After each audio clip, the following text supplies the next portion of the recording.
Hey everyone, welcome to my channel. This is Dragon. Today we're finally going to cover VRR on PS5. So I think you already know by now that VRR has already released on PS5 since last week probably. Now I'm going to show you what are the advantages and disadvantages and how VRR can work on your PS5. First of all, you need a supported TV. So if your TV does not support VRR, I'm sorry about this. Well, VRR isn't for you. But however, if you got the Sony X900H or something that supports VRR, well, you could go to your settings if you got X900H and set it to VRR mode right here. And then you will be able to enable VRR on your PS5. So go to settings and then go to screen and video and go to video output. Then you will find VRR, and I think it's already set to automatic at first. If it's not, then set it to automatic. And I highly recommend that you turn on the apply to unsupported games. Basically, this applies it to games that have not been updated to support the VRR mode, and also this works perfectly with Elden Ring, as I'll explain later. So first up, let's start with a game that supports VRR natively, which is Spider-Man Miles Morales, one of the games that have been updated to support it properly and have extra benefits. So let's get right into it. So once you start up Spider-Man Miles Morales and go to settings, you'll find 120Hz mode if your display supports it, of course. And with this comes the VRR support. If you set the graphics mode to performance or performance RT, you'll get up to 90 frames per second, which is very nice. And if you set it to fidelity mode, you can get up to 40 to 50 FPS if you have VRR display. So yeah, let me show you that. So yeah, one more thing before I start swinging, let me just clarify that on YouTube the FPS is limited to 60, so you'll not be able to see 90 FPS on YouTube no matter which display you're using. Even if you have a supported one, you gotta try this out yourself. However, I will slow down the video in order to show you all the frames, all the new frames, and VRR, and the YouTube can show that when it's slowed down. So first, let me show you what I mean by you will not see a single difference if you're on YouTube. Right now it's basically somewhere above 60 FPS and I can feel it. However, if you're watching this on YouTube, you will not see the difference. I'll show you an example right now by switching to VRR off or the 60 Hz mode in a few seconds. Alright, let's do it right now. So as you can see here, I'm gonna turn off 120 Hz mode. So now it's at 60 Hz and VRR is also disabled. So it could be enabled, but it's basically it's now at 60 Hz, which is 60 FPS as well. So you see no difference, right? But fear not, I'll show you the differences by slowing down the video for you guys, because that's what I'm supposed to show you, the difference. So here I try my best to show you the difference between the left and the right. However, I've watched it myself and it's really hard to see the difference even on a slow motion video, because the difference is like 60 to 80 FPS or like 70. My point is the best way to see the difference when the difference isn't that big is to test it out yourself. So what are you waiting for? You gotta buy a TV that has this kind of technology, VRR or G-Sync or like HDMI 2.1. If you need help, I guess you can ask me and I'll tell you what kind of displays are supported.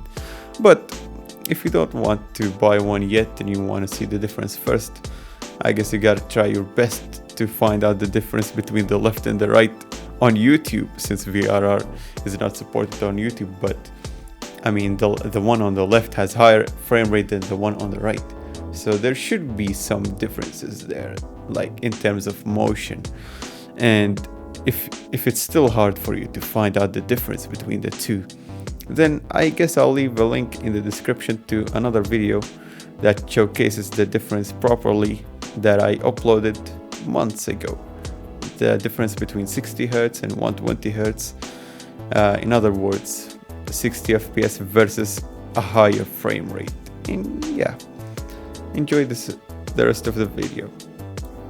So now you know some of the differences, but in order to know the real benefit from VRR and high frame rate, you gotta try this out yourself with some supported display, whether that is a monitor or a TV. And yeah, and also I forgot to mention, you get low input latency.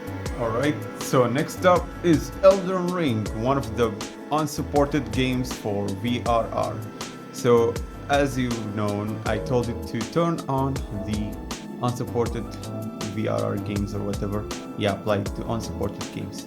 So if you don't apply it, it will not work here. So if you apply it and you switch to performance mode, because it's above 60 FPS, it will make VRR work at its best. Let me show you what I'm talking about. I need you to focus on any object as I rotate the camera. I think you can see that like the game is stuttering. When I say stuttering, I mean like it slows down or it freezes for a bit and then it moves on.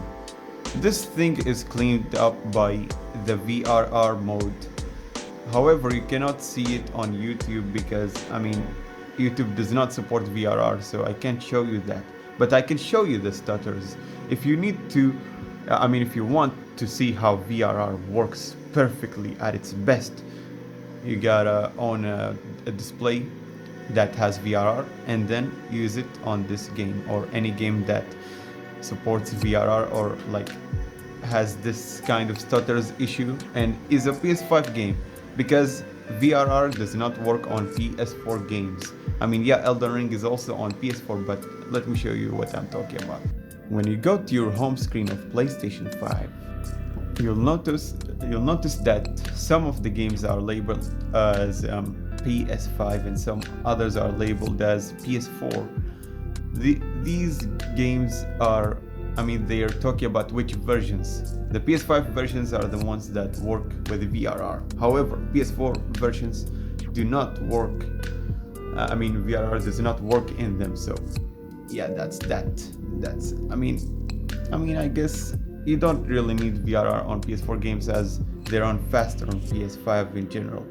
However, Bloodborne suffers from some stuff that VRR could fix, and hopefully we'll see PS5 version of Bloodborne in the future.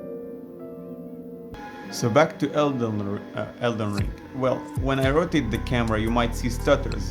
However, I do not see any stuttering at all since VRR cleans it up completely.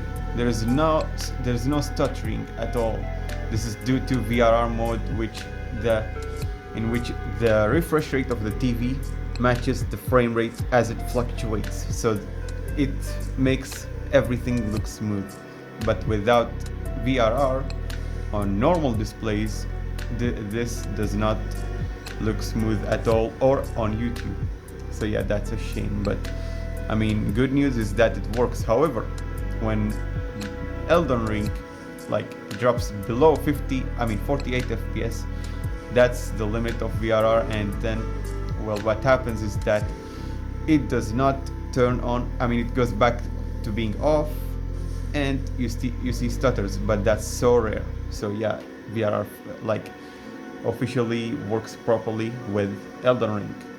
There are some other games that support VRR as well, but currently I only have Elden Ring, Spider-Man, officially supported Spider-Man, and Ratchet & Clank. I don't have it right here, but it's also supported, and also Marvel's Spider-Man Remastered. and other games like Devil May Cry 5 in its performance mode, and others as well. Now let's get into the disadvantages of using VRR, specifically on Sony X900H TV or TVs that are LCD and that are not OLED like the LG C10. So this is with VRR turned off, and this is with VRR turned on. As you can see, the brightness becomes like dimmer, and because local dimming is turned off as a result of VRR display mode. This is an issue known in the LCD displays, and yeah, it is very bad. So I highly recommend that you use VRR on games that are specifically supported, or the games that like benefit from the smoothing over the stutters.